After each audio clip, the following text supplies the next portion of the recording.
এখন আমাদের দেশে বর্তমানে রাজনৈতিক অস্থিতিশীলতা এবং রাজনৈতিক অনিশ্চয়তা দুটাই বিরাজমান।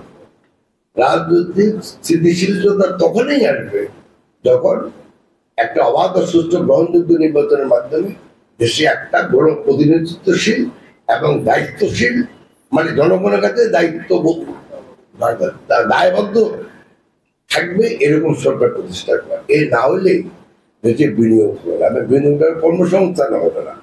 আমি অন্য শুধু যাচ্ছি না আপনাকে এখানে এখানে পাওয়ার সমস্যা আছে, এনার্জির সমস্যা আছে, হাজারো সমস্যা আছে, এগুলিতে আমি এখন যাচ্ছি না। কিন্তু মূল জিনিস হলো যে বিনিয়োগ আমাদের লাগবে।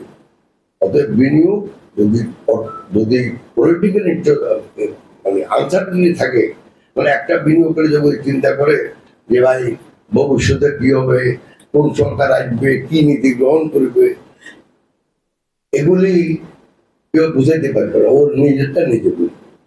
মানুষ এই মানে যখন থেকে শিক্ষিত হতে পারে যত সামাজিক হাতিয়ার আবিষ্কার করছে, সবচেয়ে বড় হাতিয়ার আবিষ্কার করছে নির্বাচন।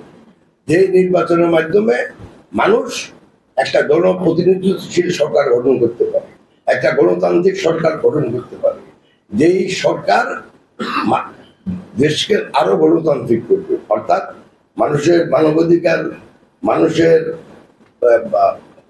সম্পত্তির অধিকার, যত ধরনের অধিকার আছে, মানবাধিকার বলেন, সম্পত্তির অধিকার বলেন, সব অধিকার গুলা সুরক্ষিত করবে।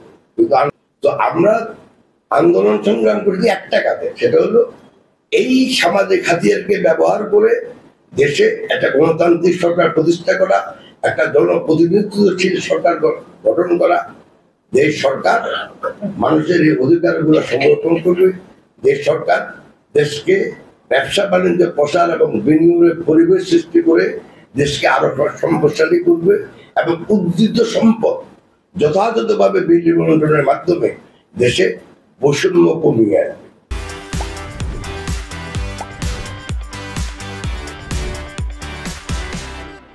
আমরা আমাদের একটা সরকার আছে, এখন আমরাই প্রতিষ্ঠা লগ্নে সমর্থন করছি, এখনো আমরা সমর্থন করি, আরো সমর্থন করি। কিন্তু আমরা যে নামে যত ভালো কাজে ওনারা করুক, যে নামে আমরা অভিহিত করি, গণতান্ত্রিক সরকার তো ভাই বলা যাবে না। অতএব ওনাদের জনগণের কাছে কোনো দায়বদ্ধতা নাই। গুণী জ্ঞানী লোক দ্বারা পরিচালিত, ভালো কাজ করতেছে, দুর্নীতি কম হতেছে, সব আমরা অ্যাপ্রিসিয়েট করি। কিন্তু আমাদের মনের আসল ইচ্ছা যে আমরা দেশে একটা গণতান্ত্রিক সরকার চাই। সে গণতান্ত্রিক সরকার প্রতিষ্ঠিত হতে পারে একমাত্র অবাধ, সুষ্ঠু, গ্রহণযোগ্য নির্বাচনের মাধ্যমে।